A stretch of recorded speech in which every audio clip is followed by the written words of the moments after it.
ایک اور ایکسیپشن ہے، وہ یونس علیہ السلام کی ہے۔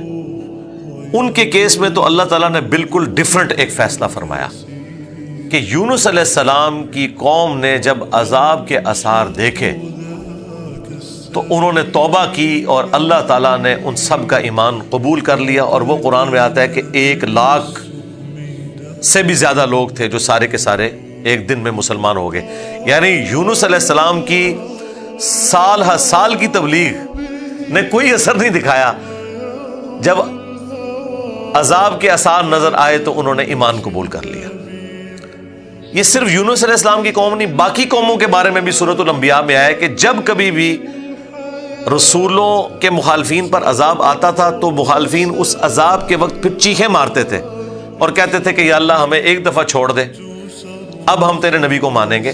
سب سے بڑا خبیث فرعون، اس کے بارے میں قرآن میں سورہ یونس میں ہی ہم پڑھ چکے ہیں کہ اس نے بھی موت کے وقت کہا تھا کہ میں ایمان لاتا ہوں موسیٰ علیہ السلام کے رب پر، بنو اسرائیل کے رب پر، اور پھر اللہ تعالیٰ نے جواب میں فرمایا آن، اس وقت اب ایمان لے کر آیا، اس وقت ایمان لانا تجھے کوئی فائدہ نہیں دے گا۔ جو جامع ترمذی میں بھی حدیث ہے کہ موت کے غرغرے سے پہلے پہلے توبہ قبول ہے۔ یہ جو موت کا غرغرہ ہے نا، یہ امتوں کے کیسز میں عذاب کے آثار کا سامنے نظر آنا ہے۔ وہ پوری قوم کے لیے موت کے غرغرے کا وقت ہے، اگرچہ وہ ان پہ نظر نہیں آئی ہے، لیکن وہ اللہ کا فیصلہ ہو چکا ہے، وہ اب انہوں نے کنفرم مرنا ہی مرنا ہے۔ وہ آثار جب نظر آنا شروع ہوئے تو باقی قومیں بھی آہو بکا کرتی تھیں، اس قوم نے بھی آہو بکا کیا، اور اللہ تعالیٰ نے ان کے کیس میں وہ سن لیا اور انہیں بچا لیا۔ اور جب یونس علیہ السلام واپس آئے وہ تو دنگ رہ گئے کہ یہ کیا ہوا، میں تو انہیں عذاب کا وعدہ دے کے گیا تھا، یہ سارے کے سارے زندہ سلامت ہیں۔ اور اس سے بڑھ کر ان کو حیرانگی یہ ہوئی کہ وہ سب کے سب لوگ ایمان ملے ہیں۔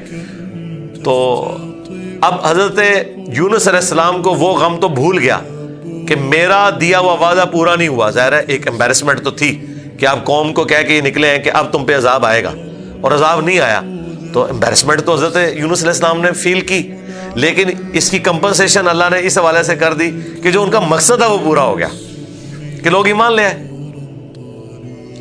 آپ سورۃ الاعراف میں، سورہ ہود میں بھی دیکھیں گے کہ جب کبھی قوموں پر عذاب آتا ہے تو اینڈ پہ وہ قوم کا پیغمبر عذاب دیکھنے کے بعد اپنی قوم سے مخاطب ہو کے کہتا ہے کہ میری قوم، میں نے تو بڑی کوشش کی تھی کہ تمہیں اس عذاب سے بچا لیتا، لیکن تم خود گمراہی پر تلے ہوئے تھے۔ تو عذاب کے بعد بھی قوموں کا درد پیغمبروں کے سینے میں رہتا ہے، ایک نیچرل چیز ہے، رقیق القلب ہوتے ہیں نا جو پیغمبر ہوتے ہیں۔ تو یہاں پر جب انہوں نے دیکھا سب ایمان لے ہیں تو ظاہر ہے کہ وہ ایک ہیپی اینڈنگ ہوئی ہے۔ کیا ڈراپ سین ہوا ہے۔ میں کبھی بعض اوقات یہ جب حضرت یونس علیہ السلام کی قوم کا واقعہ قرآن میں پڑھتا ہوں نا تو میں بڑی خواہش کرتا ہوں کہ میں جنت میں جا کے یہ منظر دیکھوں کہ وقت کا پیغمبر عذاب کی وعید سنا کے گیا ہے اور لوگ چیخو پکار کر رہے ہیں، اور ایسا یونیک کیس ہو گیا ہے، سمجھ لیں مردے ہی زندہ ہو گئے کہ اللہ تعالیٰ ان کی چیخو پکار سن کے ان کی توبہ بھی قبول کر لیتا ہے، اور پھر یونس علیہ السلام جب واپس آتے ہیں ان کی حیرانگی کیا ہوگی، ٹھیک ہے، کیا ڈراپ سین ہوگا۔ میں کہتا ہوں جی اس طرح کی کوئی ٹریجک فلم نہیں ہو سکتی جو یونس علیہ السلام اور ان کی قوم کی ہے۔ اور وہ کیوں ہوا؟ صرف یونس علیہ السلام سے ایک اجتہادی خطا ہوئی۔ ہم اسے گناہ نہیں کہتے، وہ خطا ہے، انبیاء خطا کرتے ہیں، لیکن چونکہ وہ اپنی خطا پر قائم نہیں رہتے اور وہ گناہ کے زمرے میں بھی نہیں ہے، غلطی ہے بحیثیت انسان۔ انسان غلطیوں سے پاک اگر ہم پیغمبروں کو کہتے ہیں تو یہ پاک وہ والا نہیں ہے جس طرح اللہ پاک ہے۔ آپ سبحان کا لفظ صرف اللہ کے ساتھ بولتے ہیں، کوئی پیغمبر بھی سبحان نہیں ہے، پرفیکٹ صرف اللہ ہے۔ دیکھیں انسان تو ہے ہی امپرفیکٹ۔ جب ہم نیند کے محتاج، کھانے پینے کے محتاج، اس کے بعد ٹوائلٹ کے محتاج، اور سب سے بڑھ کر اپنی زندگی کے لیے اپنے رب کے محتاج، تو انسان تو پرفیکٹ ہے ہی نہیں ہے۔ پرفیکٹ صرف اللہ ہے جو کسی کا محتاج نہیں ہے، غلطیوں سے پاک صرف اللہ ہے۔ یونس علیہ السلام سے جو آپ سمجھ لیں اجتہادی خطا، جسے ہم گناہ نہیں کہتے، وہ یہ ہوئی کہ جب مقررہ وقت کے اوپر قوم یونس ایمان نہیں لے کر آئی تو یونس علیہ السلام نے انہیں کہا کہ اب 3 دن بعد عذاب آ جائے گا، جو اللہ نے وعدہ کیا تھا کہ یہ ان کا سمجھ لیں ٹائم اینڈ ہو رہا ہے، اس ٹائم لائن کے بعد عذاب آنا ہے۔ لیکن ساتھ یہ ضروری تھا کہ اللہ تعالیٰ کی وحی کا انتظار کرنا ہے اس علاقے کو چھوڑنے سے پہلے۔ تمام انبیاء جب قوموں کو وحی سناتے ہیں نا تو پھر اللہ تعالیٰ کی وحی کی اجازت کے بعد اس علاقے کو چھوڑتے ہیں۔ نبی اسلام نے بھی ہجرت دیکھیں اینڈ پہ کی ہے، ایم ہی نہیں، مطلب آپ خود سے نہیں نکلے، اللہ تعالیٰ کی وحی کے ذریعے نکلے۔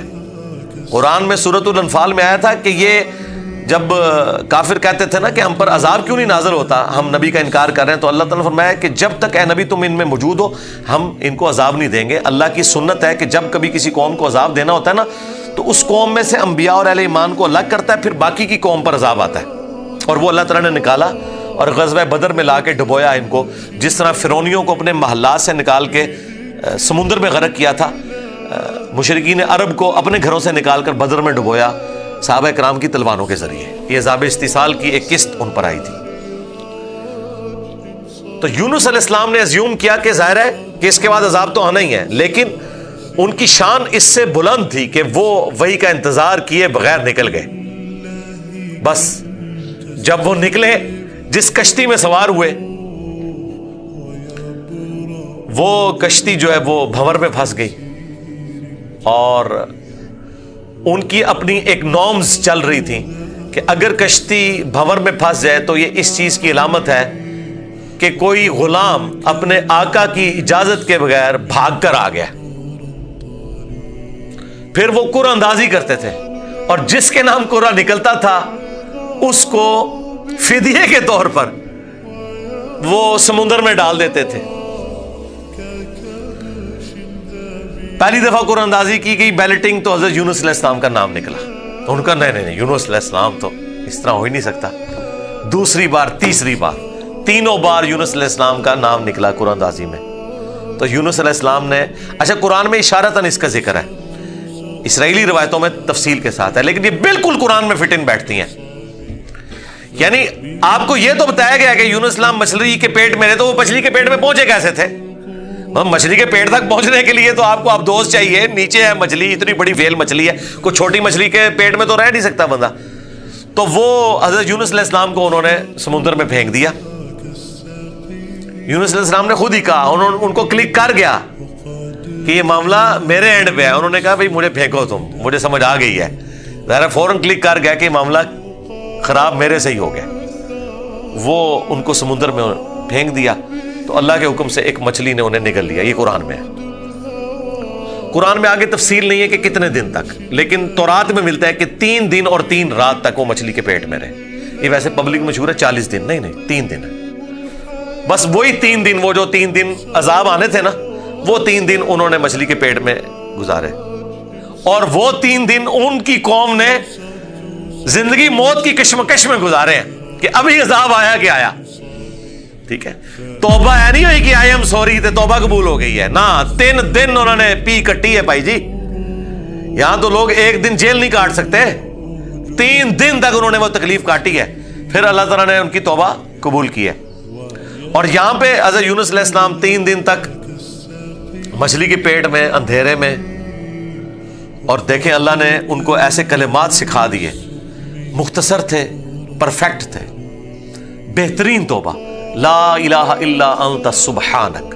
سورۃ الانبیاء میں یہ دعا آئی ہے، اے اللہ تیرے سوا کوئی معبود نہیں، اور تو پاک ہے نا، پاک تو غلطی نہیں کر سکتا۔ انی کنت من الظالمین، بے شک میں ہی ظالموں میں ہوں، میں انسان ہوں، انسان سے غلطی تو ہوگی۔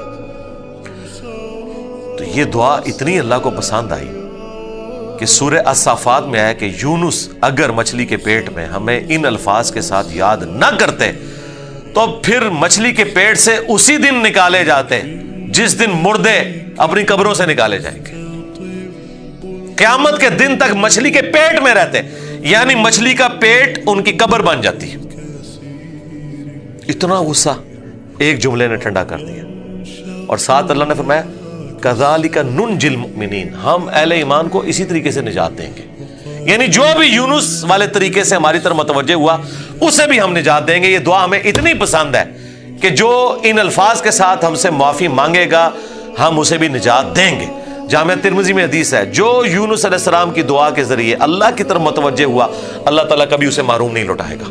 لا الہ الا انت سبحانک انی کنت من الظالمین۔ اور جمع کے صیغے سے پڑھیں گے تو لا الہ الا انت سبحانک انا کننا من الظالمین، وہاں تھا انی کنت من الظالمین، یہ ہے انا کننا من الظالمین۔ دونوں طریقے سے آپ دعا مانگ سکتے ہیں، بہترین دعا ہے یہ، اسم اعظم ہے دعاؤں کی قبولیت کے لیے۔ قرآن میں بھی آیا کذالک ننجی المؤمنین، اور جامعہ ترمذی میں بھی آیا کہ جو اس دعا کے ذریعے اللہ کی طرف متوجہ ہوگا اللہ تعالیٰ اسے محروم نہیں لوٹائے گا۔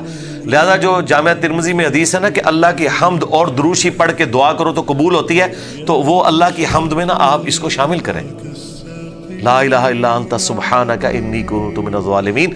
یہ اللہ کی بیسٹ حمد بھی ہے اور بیسٹ استغفار بھی ہے، اور ایسا استغفار ہے کہ اللہ کی رحمت کو ٹریگر کرنے والا ہے۔ دیکھیں آپ نے اللہ تعالیٰ کی کس چیز کو ہائی لائٹ کیا ہے کہ یا اللہ تو پاک ہے، تو غلطی کر نہیں سکتا، اس کی عظمت مان لی، اور پھر ساتھ ہی کہا کہ مجھے تو نے بنایا ہی ایسا ہے کہ میں غلطی کروں گا، تو دیکھ میں کمزور ہوں، میں مان رہا ہوں میں غلطی کروں گا، تو کر بیٹھا ہوں تو معاف کر دینا۔ اس سے بیسٹ انداز نہیں ہو سکتا اپنی غلطیوں پر معافی مانگنے کا۔ تو یہ حرز جاں بنائیں، لا الہ الا انت سبحانک انی کنت من الظالمین۔ یقین کریں یہ دعا آپ کے سامنے یونس علیہ السلام ہو، مچھلی کا پیٹ، گپ اندھیرا، 3 دن 3 رات، دنیا میں کوئی آ کے آپ کو ریسکیو نہیں کر سکتا، اور موت سامنے نظر آ رہی ہے۔ حضرت یونس علیہ السلام اسی طریقے سے بچے ہیں جیسے مردہ کو زندہ ہو جائے، اور یہاں لوگ کہتے ہیں بڑا گرم ذکر ہے جی، خوشبو لا کے کرنا چاہیے اور صاف ستھری جگہ۔ بھائی جس نے یہ کیا تھا اس سے زیادہ تعفن والی جگہ کوئی نہیں تھی، مچھلی کا پیٹ۔ یہ تو چلتے پھرتے، نہ اس کے لیے وضو ہونا شرط ہے، نہ اس کے لیے غسل ہونا شرط ہے، اس کے لیے صرف ایک نیک نیتی کے ساتھ اللہ کی طرف متوجہ ہونا شرط ہے کہ آپ مان لیں کہ آپ کمزور ہیں، طاقتور وہ ہے، آپ غلطی کریں گے وہ غلطی نہیں کرتا، آپ معافی مانگیں گے وہ معافی دینے والا ہے۔ اللہ بھی التواب ہے اور بندے بھی توبہ کرنے والے ہیں۔ اللہ کی توبہ یہ ہے کہ جب آپ اللہ کی طرف رجوع کرتے ہیں، توبہ کا مطلب ہوتا ہے رجوع لانا، تو اللہ آپ کی طرف رجوع لے آتا ہے۔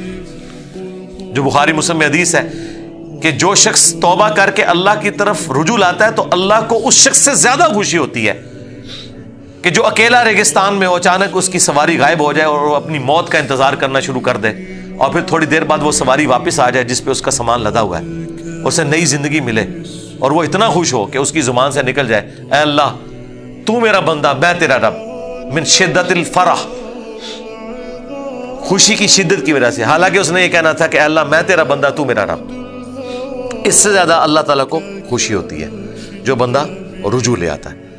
تو یونس علیہ السلام کی دعاؤں کو آپ اپنے استغفار میں، اپنی صبح و شام کے اذکار میں، ہر جگہ اپنے تشہد کے اندر اس دعا کو پڑھا کریں، یہ بڑے بڑے مشکلوں کو آسان کر دیتی ہے۔ یار آپ دیکھیں ایک بندے کو اپنی موت سامنے نظر آ رہی ہے اور اس موت میں سے اسے زندگی مل جائے، بس جب آپ نا امیدی کے اینڈ پر پہنچے ہوں اور آپ کو کوئی امید نظر نہ آئے تو آپ یہ پڑھیں لا الہ الا انت سبحانک انی کنت من الظالمین۔ انشاءاللہ تعالی اللہ تعالیٰ اس مشکل میں بھی کوئی نہ کوئی ایسی راہ نکال دے گا جو آپ نے گمان بھی نہیں کبھی کی ہوگی۔ بہرحال وہ 3 دن اور 3 رات کے بعد یونس علیہ السلام کو مچھلی نے ساحل پر ڈال دیا۔ اب ان کا جسم کافی ڈیمیج ہو چکا ہوا تھا، قرآن میں آیا کہ ان کے لیے اللہ تعالیٰ نے کدو کی بیل اگا دی جو ان کے اوپر سایہ کی ہوئی تھی، کیونکہ بالکل لاغر ہوئے ہوئے تھے وہ، اور پھر دھوپ سے بچاؤ کے لیے وہ بیل بھی ان کو چاہیے تھی۔ پھر سسٹین ہوئے، جب واپس اپنی قوم میں آئے تو دیکھا کہ جناب سارے رفع دین نمازاں پڑھ رہے ہیں۔ انہوں نے کہا پوری زندگی بخاری مسلم دی حدیثاں دکھائیاں، انہیں رفع دین نہیں شروع کیتا، اچانک کیا ہو گیا ہے؟ یعنی وہ سارے کے سارے مان لیں۔ یہ میں آج کے دور میں ٹرانسلیٹ کر رہا ہوں، پھر کہنے کے کتنے لکھے ہیں سرکار؟ دیکھیں اللہ تعالیٰ ہر دور میں اپنے بندے بھیجتا ہے جو اس دور کی لینگویج میں ان کو وہ بات سمجھاتے ہیں۔ تو انہوں نے دیکھا بھی انقلاب یہ کہاں سے آ گیا، سارے اونچی آمین کہہ رہے ہیں، سارے رفع الیدین سے نماز پڑھ رہے ہیں، سارے نے جڑے اپنی شلواریں چھنگ لیاں نے کیا ہو گیا ہے؟ تو پتہ چلا کہ جناب اللہ تعالیٰ نے معاف کر دیا ان کو. اور یہ ایک ایسا ایکسیپشنل واقعہ ہے جو اللہ تعالیٰ کی پوری بنائے ہوئے پلان کے اندر، پوری ڈیسٹنی میں، پوری انسانی تاریخ میں اور کسی کے لیے نہیں ہوا. اس خاص واقعے کی وجہ سے ہی اس سورت کا نام سورہ یونس ہے. اگرچہ یونس علیہ السلام کا ذکر آپ نے دیکھ لیا، بس یہ اتنا صحیح آ رہا ہے. یہ باقی پورے واقعات قرآن میں سکیٹرڈ فارم میں ہے. سورہ ہود سے میں نے بیان کیا، سورۃ الاعراف، باقی صورتوں سے جوڑ کے آپ کو ایک جگہ پوری پکچر بتائی ہے. حالانکہ عام بندے سے پوچھے نا کہ سورہ یونس میں کیا ہوگا تو وہ یہ بتائیں گے آپ کو کہ سورہ یونس میں یہ لکھا ہوا ہوگا کہ حضرت یونس علیہ السلام کتنے خوبصورت تھے، ان کی زلفوں کا رنگ کیا تھا، ان کے ماں باپ کہاں رہتے تھے، وہ کہاں پیدا ہوئے، کہاں فوت ہوئے. عام آدمی تو یہ سمجھ رہا ہوگا. حالانکہ سورہ یونس کا جو مرکزی ٹاپک ہے نا وہ توحید ہے، ٹوٹل توحید. اور اس میں حضرت یونس علیہ السلام بھی فٹ ان بیٹھ رہے ہیں. کیوں؟ توحید کا مطلب یہ ہے کہ ہوگا وہ جو اللہ چاہے گا، اور اللہ چاہے تو اپنا بنایا ہوا قانون بھی توڑ سکتا ہے. اللہ اپنے قانون کا بھی کوئی پابند نہیں ہے. لیکن یہ دنیا کے اعتبار سے، آخرت کے لیے نہیں. آخرت کے لیے اللہ نے قرآن میں یہ بتایا کہ میں اپنے وعدے کے خلاف نہیں چلوں گا. آخرت اللہ کا قانون نہیں ہے، وعدہ ہے. اور اگر اللہ وعدہ توڑتا ہے نا تو وہ اللہ نہیں رہتا، کیونکہ جو وعدہ پورا نہ کرے وہ جھوٹا ہوتا ہے، اور جھوٹ اللہ کی طرف منسوب نہیں. لیکن دنیا میں اللہ تعالیٰ اپنے بنائے ہوئے قوانین توڑ دیتا ہے. وہ اللہ کے کوئی وعدے نہیں ہے. اللہ کا قانون ہے کہ آگ جلائے گی، ابراہیم کو نہیں جلایا تو اللہ تعالیٰ کو اس سے کوئی فرق نہیں پڑتا. یہ اللہ کا کوئی وعدہ نہیں تھا. چھری کاٹتی ہے، اسماعیل علیہ السلام کو نہیں کاٹا، یہ اللہ کا قانون ٹوٹا. سمندر میں انسان غرق ہو جاتا ہے، موسیٰ علیہ السلام کے لیے راستہ بن گیا، یہ اللہ کا قانون ٹوٹا معجزے کے طور پر. آخرت میں کوئی قانون نہیں ٹوٹے گا. جو مواہد دنیا سے گیا، اللہ کا تابع فرمان، پیغمبروں کا مطیع، پھر اس پہ تقدیر غالب نہیں آئے گی کہ نہیں جی اے تیری میں ایک گل سنبھال کے رکھی ہے لہذا تو زیرو نل ملٹیپلائی ہو گیا. نہیں، وہاں بھائی نیکیاں تولی جائیں گی. چاہے گناہوں کے پلڑے میں بڑے سے بڑا گناہ بھی آ گیا شرک کے سوا، اور نیکیاں بھاری ہو گئی تو اللہ تعالیٰ کسی کو یہ کہے گا کہ بھی نہیں کہ بالکل دوتے اے زیرو زیرو ہی بچے ہیں. نہیں، بس یہ میرا وعدہ ہے کہ میں بچا لوں گا. بلکہ اللہ کی تو رحمت اس سے بھی زیادہ ہے. وہ تو اپنے پیغمبر کی شفاعت سے جن کے نیکیوں کے پلڑے ہلکے بھی ہو جائیں گے ان کی بھی کمپنسیشن فرما دے گا اگر وہ شرک نہ کرتے ہوئے. انشاءاللہ تعالی ہمیں تو اللہ تعالیٰ بغیر حساب و کتاب کی جنت میں داخلہ عطا فرمائے. آمین. مع النبیین والصدیقین والشہداء والصالحین. آمین. بہرحال یونس علیہ السلام جب واپس آئے، انہوں نے یہ ساری بہاریں دیکھی تو ظاہر ہے کہ خوشی خوشی انہوں نے اس کو ایکسیپٹ کیا، اور اللہ تعالیٰ نے پھر اس کو قیامت تک کے لیے قرآن میں نقل کر دیا.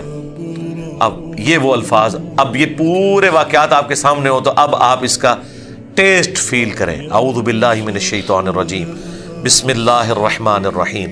فلولا كانت قرية آمنت فنفعها ایمانها، بس کیوں ایسا نہ ہوا کہ کوئی بستی ایمان لائی ہو تو اس کو ایمان لانا نفع دے دیتا. یہ کبھی ہوا ہی نہیں ایسا.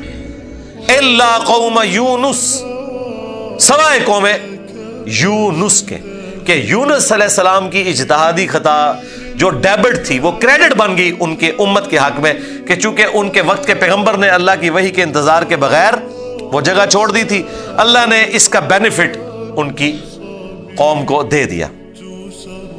لما آمنوا، جب وہ ایمان لے آئے، کشفنا عنہم عذاب الخزی فی الحیات الدنیا، تو ہم نے دور کر دیا ان سے، کھول دیا دنیا کی زندگی کی رسوائی کا عذاب. وَمَتَّعْنَاهُمْ إِلَىٰ حِينٍ، اور ہم نے انہیں دنیا میں لطف اندوز ہونے کے لیے ایک اور مدت فراہم کر دی. اللہم احسن عاقبتنا فی الامور کلیہا واجرنا من خزی الدنیا وعذاب الآخرہ. آمین. تو یہاں پر وہ عذاب ہم نے ان سے دور کر دیا، یعنی وہ عذاب آیا ہوا تھا، اس کے اثار نمایاں تھے، پھر اللہ تعالیٰ نے وہ کھول دیا. وہ جس شکل میں بھی تھا، کوئی بادل آئے ہوئے تھے، پھر کھول دیے.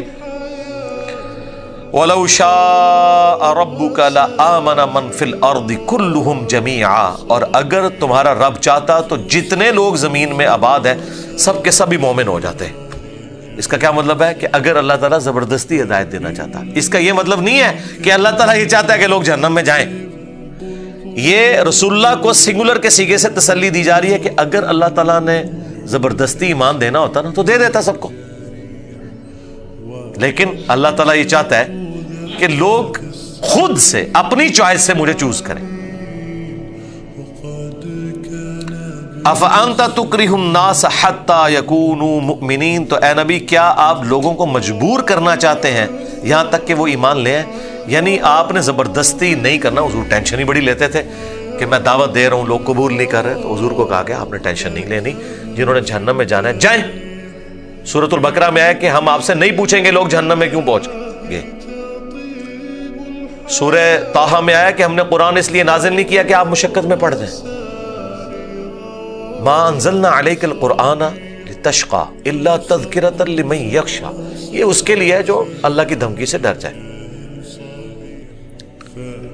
وما کان لنفس ان تؤمن الا باذن اللہ، اور کسی جان کے لیے یہ ممکن ہی نہیں ہے کہ وہ ایمان لے آئے مگر اللہ کے اذن سے۔